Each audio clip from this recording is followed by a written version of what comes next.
is Dafki in the Guf down here. That's correct. The way it is up there, there's no Kayan in Israel. I understand it a little differently. In Vayikra Tavshim Mem Zayin, look and Sefer HaSichos Tavshim Mem Zayin, it talks about it. And he said it's different than Yemiyim from Ibur. Yeah. Because there's the Nekuda, like it says in Tanya, that it's, even though you're not born a tzaddik, it's kanarinkum b'derech ibur at tzaddik. It's nishvia full later, right? You're not a kohen, because we're pale. But the shpor, like the Moshe Shabachol Echad V'Echad, as Ezem has been. Is a dafke from Moshe. Everybody has a nitz. Is a dafke from Moshe. Yeah, so it's in form of b'derech irbu, sometimes b'derech gilgul. So if the neshama is what is it? It's a kohen or not? Then who cares how it comes to you? If the neshama is a kohen, then it comes this way or that way. So first of all, like the Alter Rebbe says, front door or the back door? Kema Acha Shlema, we're all one. Yeah. Was Adam a Kohen or Levi or Yisro? Adam But that's not what... No, I'm asking the question. Everyone comes from Adam. So how Bechal Kohen began? So you have to say... But the Adam is a chalad of sein Eden. Yeah, exactly. So you have to explain that Neshamas, once they begin to branch out, they take on different siyurim, different shvatim, different and so on. That's the whole thing. But still there's a skalus. So even though you're a Yisrael, you can have a nitzutz or a ibur or something of a... The Alter Rebbe brings melech, for example. Mitzvahs on a melech is not on us, but because through the melech we also get it. That's the general picture. It's always been that way. Even Armakein had the nitzvahs of a non-kohen. Yeah, and fakert. Ibur and Gilgul in Eitz Chaim, he talks the different levels of how much it manifests. Because you could also have it take control, or it could be a minority. It comes down to the impact. Look, the Rebbe brings it also by Mashiach. When we say Yiratzen, as Sheyeh be Mashiach, nicht alle sein Schafs Mashiach, because there's a nitzvah of Mashiach in everyone. But Nochab Hashem.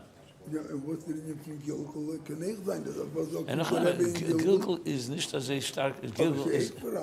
Ze daar in je van Gilgul echt. En de Shamme van Akoyen kan het gal gewinnen in haar groep van Israël. Wat is er hebben Gilgul? Want daar het er Iburg geweest. Ze daar verschillende targets. Ze daar jem voor as Masber, he brings all the Makedas. Dat vraag ik dat niks van. Zelfs te krijgen met de Sheder zijn Janim of net. En dan gaan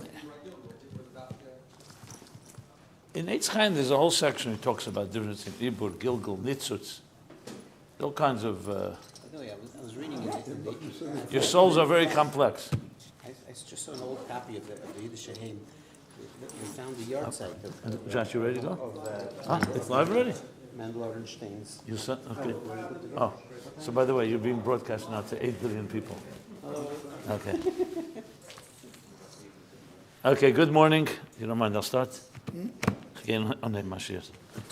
Good. Good morning. A good Chedesh Nissen.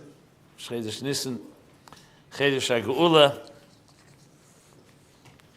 Benissen Nigalu, Benissen Asidin Ligoil. And from Rosh Chodesh, we're going to Beis Nissen, which is the Yom Hilula and Nistalkos of the Rebbe Rashab, and also the beginning of the Nesius of the Frierdiker Rebbe. The Rebbe explains in a Sikha, very powerful Sikha, definitely worth learning if you haven't yet. Vayikra Tov Shemem Zayin. It's printed in Sefer HaSichos Tov Shemem Zayin. Speaks about the connection to Nissen and Nossi. It's a whole Sikha about a Nossi. Remember, it was just a few months after Hey Tevis. So the theme there is about the Nitzchis of a Nossi. Brings there the first Maimon that the Frierdiker Rebbe said after Beis Nissen. Reish is going Mamolek, a whole story about the Nitzchis of a Nossi even after his Talkusei. Just as an aside, even though we're going to go back to the themes of Pesach, which we're going to continue, that was the only time that Rebbe gave a compliment on a Sikha that I had prepared. He wrote on the Tigdilu Lases, and the Rebbe would Magi it, of course. So just for the record, that was the only time we got not that the Rebbe obviously edited, so it means he was Ma'asher and he endorsed whatever he edited, but there actually the Rebbe wrote those words. So, Okay, so with that, I began last week going over a review of the Mamorim of Pesach, the Drushe Pesach, as it's called by the Rabbeim. The different themes. Pesach is, of course, such a central Yom Tov, Reish L'Regalim, Rishon L'Regalim. And Zech Yitzis Mitzrayim is probably mentioned more than any other mitzvah. How many mitzvahs are connected to Yitzis Mitzrayim? Tefillin, Shabbos, Mezuzah, of course, the Pesach itself, every day, the Sheish Chidus. So it's clearly a central theme. And last week I began with why. Why is Yitzis Mitzrayim such a central element in Jewish life, Torah, which really gets back to the whole question. And I'm not going to go over it again. I'm just going to segue into another theme of why we had to go through Mitzrayim in the first place. It wasn't an Einish. It was in Bris Bein Absarim. It was set in motion that the Eibishter said that your children, told Avraham Avinu, that your children will be mishubed, will be enslaved by a nation that's not theirs. Beres lo lahem, and then ultimately and then it will be so I discussed that at length. HaChassidus, that Mitzrayim is more than just a land called Mitzrayim. That they have Mitzarim v'Gvulim, both in Ruchnius, Seder Shtalshlus, as well as in Avedus Adam, in our work and our service. That through the Meitzer, like Mina Meitzer, Karosika, that's how you become great. Anani b'merchav. That's how the Eden Kachas Goy Ma'amukerev Goy, they became a nation, Am Yisrael. And it's after Yitzis Mitzrayim that came Matan Torah, Tavdin Alakim, Esalakim Alahar Hazeh, a nation of Matan Torah that formalized. That was actually the time that they actually called Al Pi Halacha Yisrael. That's where they went through Giyur. And we discussed that more at length. I want to go to another theme, being that there are different themes. They're all obviously connected. Let's talk about the theme of the Mitzvah Sayem of Pesach. There's a number of things, but the thing that stands out most, especially Bizman Hazeh, when we don't have the Korban Pesach, is Matzah. The Isur of Chametz and the Mitzvah of Achilas Matzah. Where it's designated right away, the Eibishter tells Moshe Rabbeinu that that's how you'll honor Pesach. Shemartem as a Pesach, Shemartem as a Matzahs. The Shmura Matzah comes from that word, Shemartem. And the antithesis of matzah is the Isra Achilas Chametz. So it's two mitzvahs in the Torah. The Alter Rebbe asked L'Kutei Torah, the Drushe Pesach, which is in Parshat Tzav, and he asked the question, so why do we eat matzah? So it seems there's a contradiction. One place in the Pasuk it says, Ki lo speak, because the Jews had to leave immediately, so they didn't have time. You know, we all know this, we learned from childhood on. They didn't have time for the bread to rise. So they ran out and they were left with just a matzah that less than 18 minutes. And therefore, that is our zecher. That's why we eat matzah. And no chametz. But the Alter Rebbe asked, 1 second, the Pasuk says before that reason, Kilo Hispik, it says already in the Torah, it's a mitzvah l'chatchil, the Eibishter says, for 6 days, for 7 days eat matzah and don't eat chametz. So the Alter Rebbe goes in a long explanation, the difference between Pesach Mitzrayim, Pesach Dedes. Then, for example, the Isser of Chametz was only one night, only the first day, I should say. And but afterwards, it's all 7 days. And Chutz La'aretz, it's 8 days. So the Alter Rebbe explains the difference.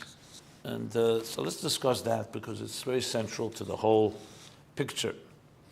In general, even though the Alter Rebbe doesn't say it explicitly, the whole idea that the Jews didn't have time to run, they had to run b'chipazon to say Seyu, and they had to leave immediately, is also a bit odd. 210 years, there's a geschlept in Golis. Suddenly, they don't have time to wait for a few minutes for the bread to rise. So it's some type of incidental thing, just because they were rushing. That's why we eat matzah. There has to be a deeper reason, obviously. And why taka, that moment they have to run? As I said, 210 years, he kept them in Golis. Of course, they didn't want to leave Golis. You get out as soon as possible. But it's like, suddenly we're rushing to the point you can't. So,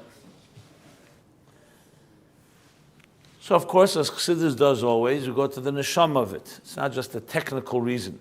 Technical reason, yes, they didn't have the time. Technical. But what's the reason? What's the union of matzah b'chla? What's this mitzvah of eating matzah? And the other side, the Isser Chametz. So Alter Rebbe brings there, and this is a very central theme throughout the Maimorim of Pesach. I mentioned also the letters of the Rebbe, of course the Maimorim of the Rebbe, of all the Rabbeim. And that's the difference between Bittul and Yeshus, the central theme of Matzah and Chametz. So as it says in some Svarim, HaChassidus brings it as well, that Matzah and Chametz are the same three letters with only one small change. Mem Tzadik is equal. Mem Tzadik Hey is Matzah. Chametz is Ches Mem Tzadik. So the difference is the Ches and the Hey. The Ches and Hey is also almost similar. 3 kavim. There's a right leg, a left leg, and a roof. The difference is the Ches, the left leg is connected to the top, and the Hey is a hefsek. So the Regel HaSmoli is nifsek, is a space between it. So really the difference in Chametz and Matzah is that little space, if you really think about it. Because the other two letters are mamish the same, and even Hey and Ches. So what's the significance of it? We know the Alter Rebbe says in Shayrich Vamuna that the Shmei Sheyikale B'Lashon HaKedesh, the name of something, is the tzinner of the Chayes Aliki, the divine energy that goes into it. Think of it like if you're projecting white light on a wall, on a screen, so it's just plain white, pshittus. If you put a film, or let's say letters carved out in something, suddenly the light looks like the letters. Now the light hasn't changed, it's just that through the screen, through the film I should say, is giving shape to the light. So the same thing is the letters that the Eibishter used, Basara Mamaris Nivra Elam. Every letter the Eibishter used, there's a tzinner, so to speak, of taking the Eir Eliki, which is Pashut, like the white light, and the letters shape it and direct it. That's why a name that a person has is not just a name, even though you don't need a name for yourself. But we know that when parents give a name to a child, it's like a mini Ruach HaKodesh. As the Arizal says, that's why it was the only area that Rabbeim did not give advice on, names, because the parents have a special, what do they know? They know that no matter they're shown what is the right name for connecting this person's neshama with a guf. It's a big discussion, it's not for here, because on the other hand, you see that two people can be called Ruvain, and they're very different personalities. So on the other hand, the name is also more of a Chetzenis-dika thing. So HaChassidus talks about this. But getting back to when you have a word like Chametz Matzah, that's the word that Torah uses. It's not just bread and, how do we say matzah in English? Unleavened bread, whatever. It's the letters themselves indicate what the muhus of this entity is. So let's discuss what's the difference in the Hey and the Ches. So HaChassidus explains the difference in the Hey and the Ches is that space. So based on the pasuk, it says L'chvedi barasiv yitzartiv asisiv L'chvedi barasiv yitzartiv af asisiv.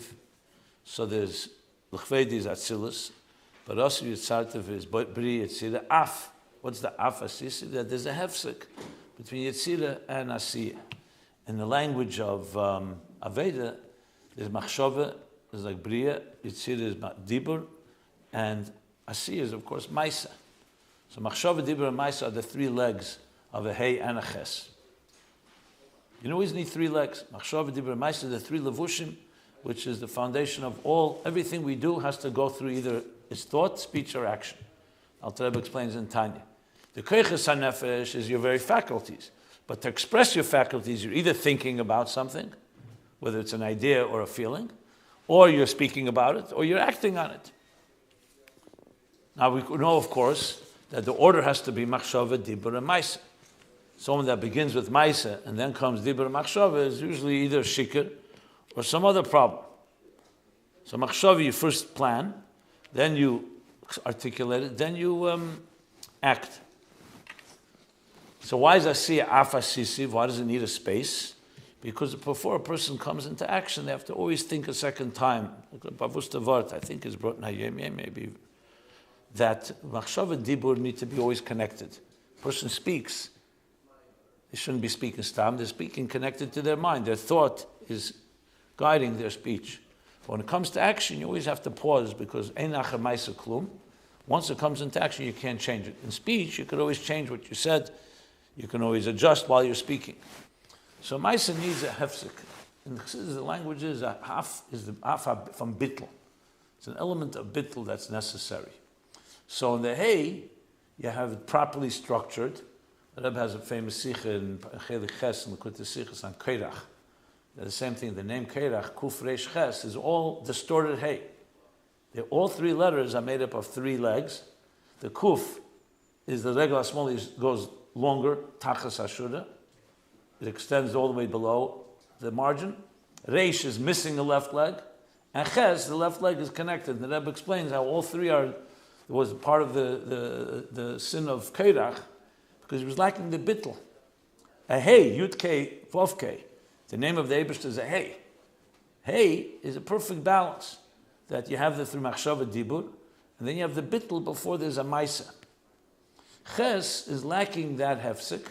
So Ches, essentially, if you think about it in practical terms, like, if you have a kettle that's boiling water, what happens if there's no spout? There's no space. The kettle will start boiling and then it will implode, it'll explode. So you always need a release point. So the hay is like a release between Machshava Dibur and Maisa. And therefore, matzah, which changes the ches of chometz to a hay, matzah, is basically essentially bittul. As we know, the pashta pshat, what's matzah? Matzah is not allowed, doesn't allow to rise. Most of bread, especially geschmacke bread, is a lot of air. It's inflated. And that's why it's fluffy and it's enjoyable and so on. Matzah is lechem eini. It's like a cracker. It's the same flour and water. I'm not talking about mixing anything else. But one rose and a lot of air, which is like the inflated ego, the yesh. The lotion of the L'Kutei Torah is snasus and yeshus. And matzah is the food of bittul. Now, why is that so vital here? I mean, all year round is supposed to be bittul. So you could ask the question, why don't we eat matzah all year round? Chometz, which represents yeshus, should be osir all year round.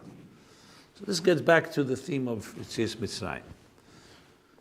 In life, for a person to be able to grow, everyone has to go through what Chassidus calls yesh, ayin yesh.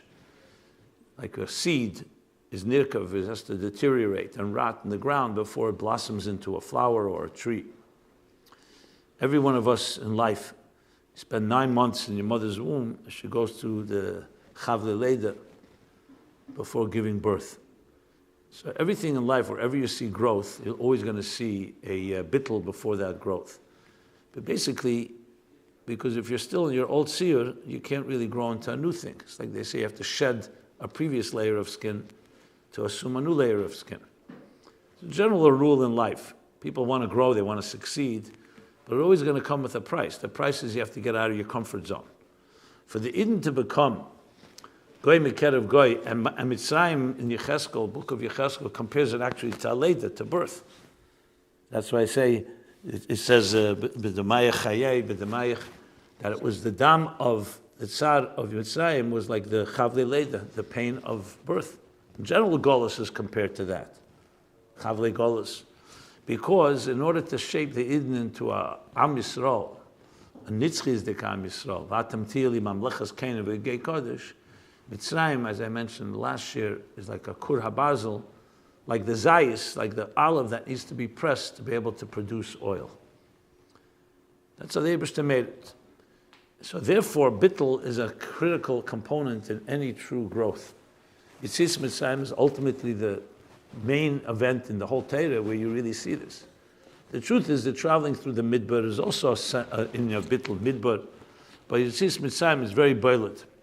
And Taka, that's what happened. Kasha Yana Yisem, Ken Yirbe V'chen Yifretz. It was direct proportion to being Yana, afflicted. The bittul they went through did not destroy them. On the contrary, it turned them into something far, far beyond, as the Maral says, to B'nai Chedin, that now they're fundamentally free people. So the eating of matzah is representative of this bittul. And that's taka why they had to run out of Mitzrayim. Like it says, taka 210 years, but then it says, had they not left that moment, so it brings in Sforim, the Rebbe brings in the Haggadah, that they stayed 1 second longer, they would never have been able to leave because they were so, the Memta Shari Tumah was so powerful that at some point it would overwhelm the Eden. So that's when like ikfuna filikarafayin, not 1 second they stay. It wasn't just a technical thing, they're running, which is an element of bittul. That's why Yitzis Mitzrayim compared to the Gula Asida is an element of iskafia. Ki borach ha'am, b'chipazon seitzeyu. Ishapcha is transformation. But when you're in a situation where there's like so-called danger, or in this case, corrupting toxic forces of Mitzrayim, you have to get out immediately. And that too is an element of bittul. So it's the bittul of the klippas and the bittul of the effects that they had in Mitzrayim to assume a new madrega. And that's why Taka, after right the second day of Pesach, we start counting Sfiris Eimer. Why is not Matan Teir immediately? If the whole purpose by Yitziachas of Mitzrayim, Tavnas Alakim al Arazez, why is Pesach right after Shavuos should be right after Pesach? Why do you need 49 days? And then the 50th day. And the answer is given because that's exactly right. They need to now have the Birur HaMidis, 7 times 7 Midis, from Chesed Sheba Chesed to Malchus Sheba Malchus, to prepare themselves to get rid of, first of all the Levushim Tzeim, all the soiled garments that they assumed and affected by Erves Aretz and Mitzrayim, and more importantly, to prepare themselves to be Mekabel B'Teirah. The Ran says in the end of Pesachim that it was the Gaguyim, the yearning, but it all comes together. It's all part of a bittul that goes between one madreg to another madreg. So matzah represents essentially bittul. Chometz represents yeshus. So why taka then, if that's the case? We should never eat the bread. We should only eat matzah. And on the contrary, Shavuos actually is the korban of shtei alechem. It's the exact opposite, shtei alechem, two loaves of bread. Because the vart is the ego is not a bad thing. The ego needs to be directed and harnessed. So it's not that bread is a problem. It's not a problem to have an element of self. You just don't want it to turn arrogant. So 7, 8 days a year, we're given a mitzvah that these days we're focused completely on bittul, completely immersed. And then the kavanah is to take that bittul from matzah, then when you go back and start eating bread again, which means you're going back to your life of being a yesh in this world. And I say yesh here, I don't mean yeshus. I mean a mitzias, because the point is not to be a skupa nidreses, to be a doormat. Even a Talmid Chacham needs shminis shebeshminis. A native needs to have a sense of self. You know, when Hillel says, "Ein ani li mili," you have to have an ani. Then the ani has to be bottled. From the ani, we turn it into an ayin. But there has to be an ani. Kavanah is not to be mevatel the yesh. So it's madregas, as the Rebbe explains, and many places explains, that first the yesh has to go through a bittul. Then the kavanah is that the yesh hanivra should become one with the yesh amiti, as quoted in so many sichos. Why do you need that? Because the kavanah is ultimately achdus and integration, not destruction, not annihilation. But in order to get there, you need to be mevatel the sense of self-worship or self-interest. So the kavanah is to redirect the ego, not to destroy the ego. So that's why Pesach focuses on the bittul part, and that opens up a person to then go back into the world of mitzias and tachtenim, and adrabah, take the shtei alechem and make a carbon from it, and the same thing throughout the year. So it's not what's the word I want to say? An indictment of yesh. It's just a process. That's why we say we go from iskafia to ishapcha. I mentioned before, Yitzis Mitzrayim was borach ha'am. Then you have to run. Sometimes you have to get away from anything that's negative. But the kavanah is ultimately to transform, not ishapcha, to transform, not just to refrain. The Alter Rebbe was opposed to France winning the war because at that time he felt that France would be a challenge to the Eden Beruchnius because there was Kechi ve'etzim yodi, it was godless. Then the Rebbe says in Tavshin and Beis ve'yeshev, that was then. 7 generations later, we can come now into the Western world, including France, and transform it. The Rebbe is not. The Alter Rebbe would have done exactly the same thing. It's just a matter of tkufas. So first you need iskafia, avoiding certain things. Then is ishapcha. Then you come in to transform it. So in other words, if the Eden would get too early, be involved with the so-called France and the French way of thinking, it would have been very destructive. As it was you see the assimilation that emerged during those centuries. But it would have been much far worse. So the point is, there's always iskafi ishapcha, with Pesach representing iskafi. Chametz, on the other hand, as I said, is the element of yesh. That's why the representation of it being inflated, the inflated ego. And that's why taka we say, hey lachma anya, lechem eini. Okay, but then comes the other side of it, as I just said. That's why you also see in the Haggadah, that Rebbe brings this in several letters, a very interesting paradox. On one hand, the Taka talk about lechem eini and matzah's bittul, the point that says that michal mehamnusa, the Zohar says, the food of faith. The second night, michal dasvusa, food of healing. The Rebbe Marash brings in the Kocha, the Rebbe cites it that when you eat matzah, it's like eating a lakus. HaChassidus explains, because matzah is meichin the Abba. Abba chochm is bittul koyachma. So in Ruchnius is the element of bittul. Bina is associated more with yesh, meaning bina is already has substance. Chochmeh is just an akudah. So it's much more of a bittul dika madrege. So then you see, on the other hand, on the Seder, there's a focus on harchava. That we're like melachim. Why do we sit kolon musubim? Why do we recline? Because that's the derech melchus. We drink wine. Wine is a drink of royal drink. We don't drink water. We drink wine, and it's a mitzvah. So on Pesach is also the concept of zmach senu, to feel free. It's not a fakvetch to yontif where it's just experience of bittul. So the Rebbe brings us several places. One that stands out, I remember it was once a bracha that Rebbe gave Yud Aleph Nissen. I think it was Shnas Hashmeni maybe. So it was kapitel Pei Aleph. And the Rebbe brought, there's two things, the Oni ve'Evian on one hand, like we say, nafshi kofel akel tiyeh, that's bittul. So my nafshi like offer is bittul. Complete nullification. And then you say, psach libi b'seder secha. It's the exact opposite. Psichas halev, opening up the heart to Torah. Because that's the process. So it's not a contradiction, it's two aspects. Because the kavanah is not just one side of it. In order to reach harchava, like I said, anoni b'merchav ka harchava, merchav ha'atzmi, you need to have min ha'meitzar. So it's not a contradiction at all. It's the meitzar, it's the eni. So on one hand, we eat matzah's taka represents bittul, but then we drink 4 cups of wine.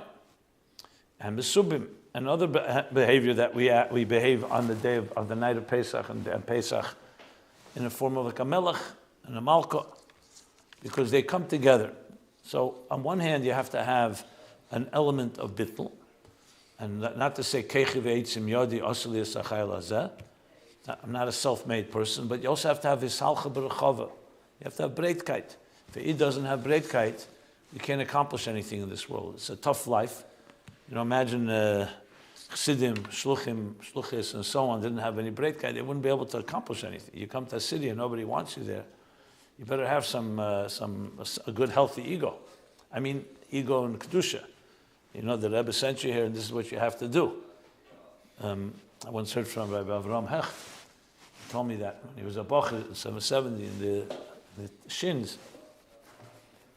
He's one of the brothers of the Hecht brothers. So the Frierdiker Rebbe told him he should start going to shuls on Shabbos and Chazer HaChassidus. So he was a shy boy. And he said to the Frierdiker Rebbe, that's really my brother Shlomo Zalman and Yankel. They're good speakers. He had a brother Shlomo Zalman Hecht was shliach in Chicago for many years, from those early years. And Yankel, we all know, J.J. Hecht. And he has a brother Moshe in New Haven. Other brothers, but he says, not for me, basically. So the Frierdiker Rebbe told him these words. So I heard from him. He said, Anova, Shalebim Kema, you say Dose Gaiva. Yeah, it's quite an interesting line. Misplaced humility is rooted in gaiva. In other words, you have to have bittul.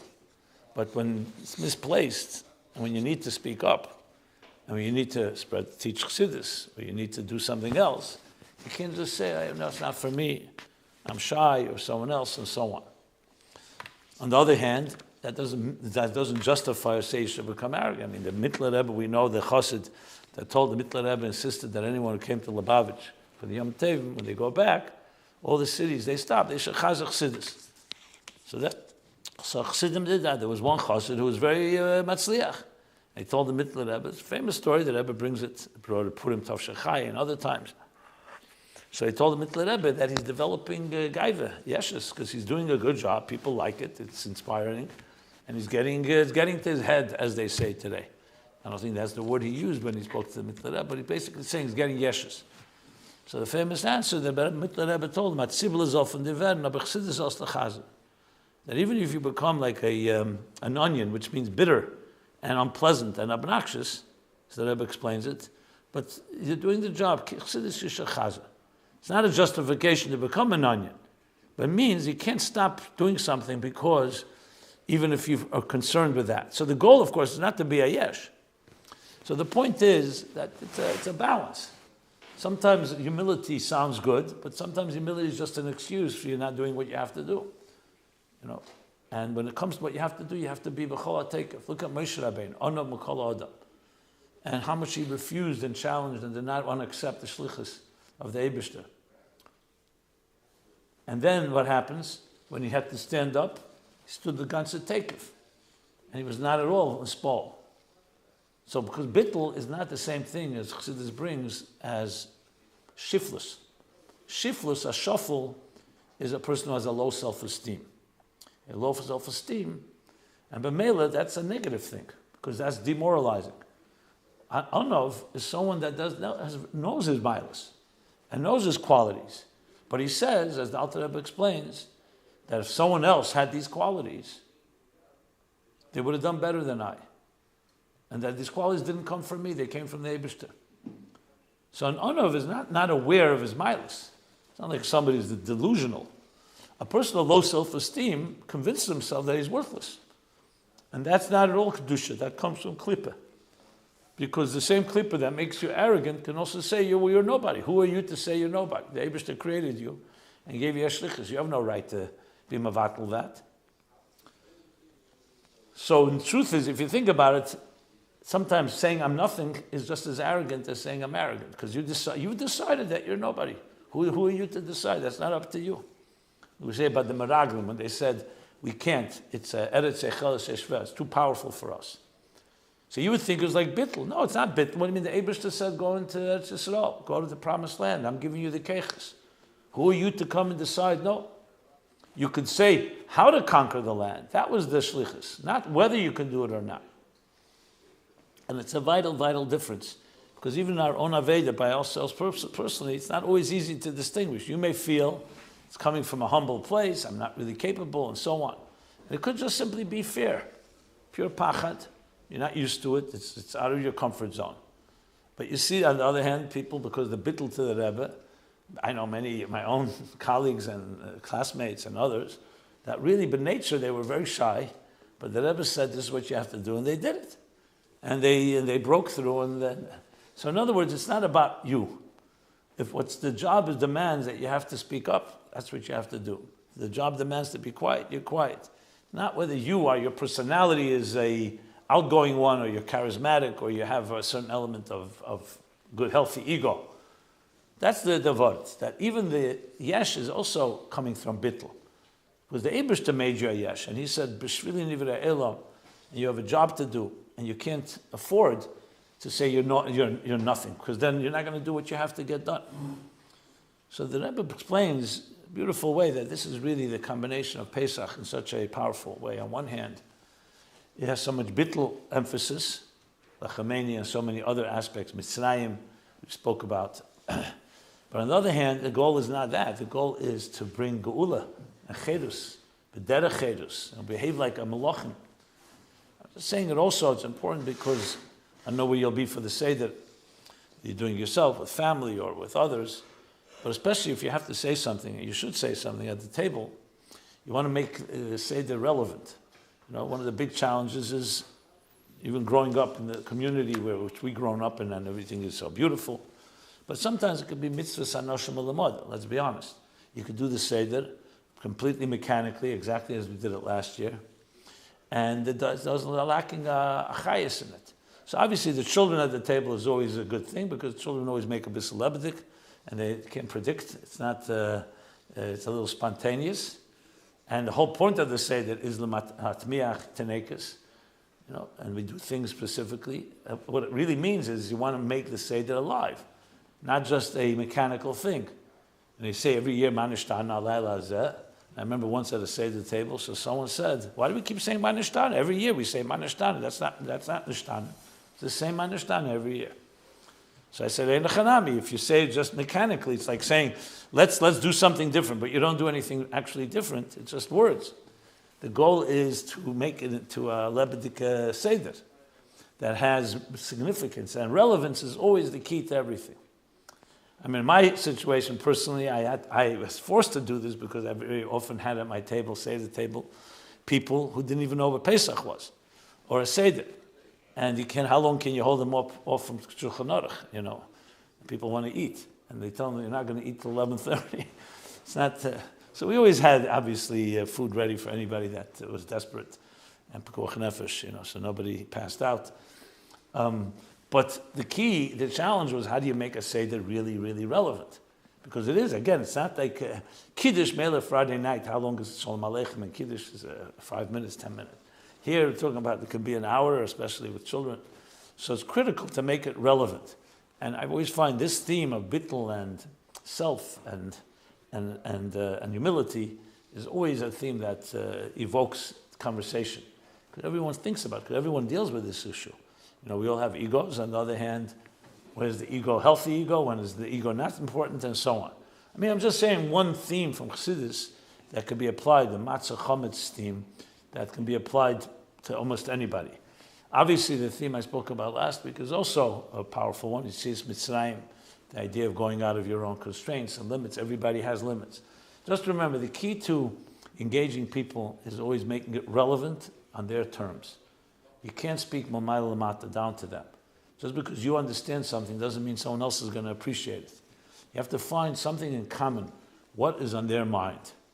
So just as a trick of the trade, maybe this is obvious, but I'll say it anyway. If you can engage people by asking, like, what's on your minds? You don't have to say it in those words. That's the key to everything. You have to get them where they're thinking about.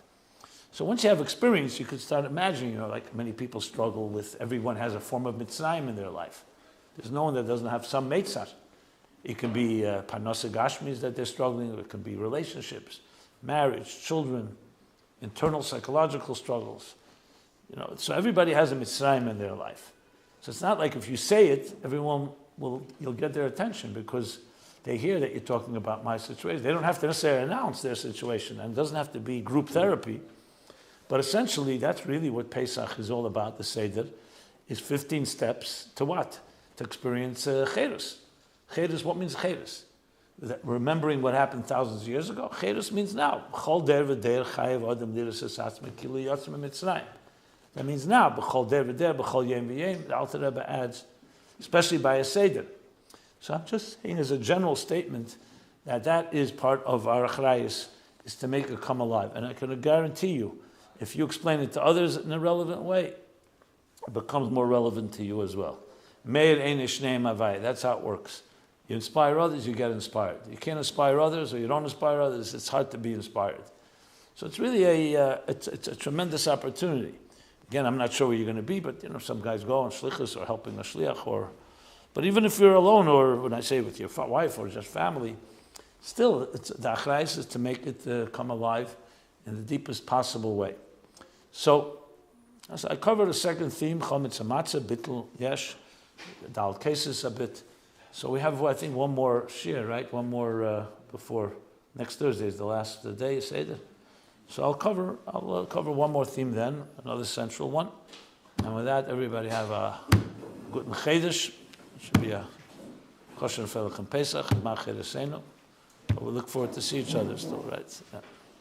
Kol Tov.